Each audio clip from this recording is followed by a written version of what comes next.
മനസ്സറിഞ്ഞു വിളിച്ചാൽ അളവില്ലാതെ അനുഗ്രഹിക്കുന്ന മാതൃസ്വരൂപമായി വടക്കുംനാഥന്റെ വാമഭാഗഭാവത്തിലും ഉദയനാപുരത്തപ്പന്റെ മാതൃഭാവത്തിലും ഭക്തർ ദർശിക്കുന്ന ആദിപരാശക്തി സർവവരപ്രധായനി എന്റെ കുമാരനെല്ലൂരമ്മ. അഞ്ജനശിലയിൽ ആദിപരാശക്തിയായി, കിഴക്കോട്ടു ദർശനമായി, പഞ്ചസ്വരൂപിണിയായ മഹാമായയായി കുടികൊള്ളുന്നതും കുമാരനെല്ലൂരമ്മ. തന്റെ ചുറ്റുമതിൽക്കകത്ത് പിടിയാനകൾക്ക് മാത്രം പ്രവേശനാനുമതി നൽകി തന്റെ പൂജയ്ക്ക് ചുവന്ന പട്ടും ചെമ്പരത്തിയും വേണ്ടെന്ന് കൽപ്പിച്ച സർവാഭീഷ്ടപ്രദായിനിയാണ് കുമാരനെല്ലൂരിൽ കുടികൊള്ളും മഹാദേവി.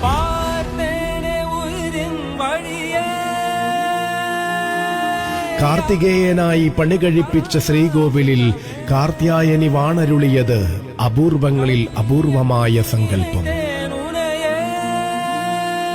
കുമാരനല്ല ഈ ഊര് എന്ന പ്രതിഷ്ഠാസമയത്ത് അരുളപ്പാടുണ്ടായതും ആ നാട് പിന്നീട് കുമാരനെല്ലൂരായി മാറിയതും കേൾവികേട്ട ചരിത്രം.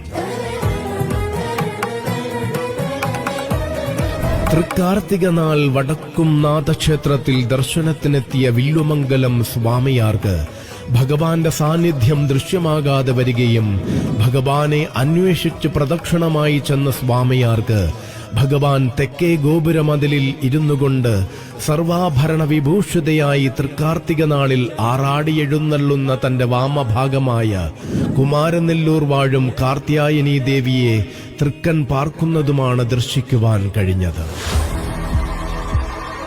പിന്നീടങ്ങോട്ട് കാർത്തിക നാൾ ഭഗവാന്റെ പൂജകൾ ശ്രീകോവിലിൽ നിന്നും തെക്കേ ഗോപുര മതിലിലേക്ക് മാറ്റിയതും മഹത്തരമായ ഐതിഹ്യം. 10 നാൾ നീളുന്ന ഉത്സവം കൊടിയേറിയാൽ എന്നെന്നും മാറാടുന്ന ആദിപരാശക്തി തന്നെ ശ്രീ കുമാരനെല്ലൂരിലെ കാർത്യായനി ദേവി.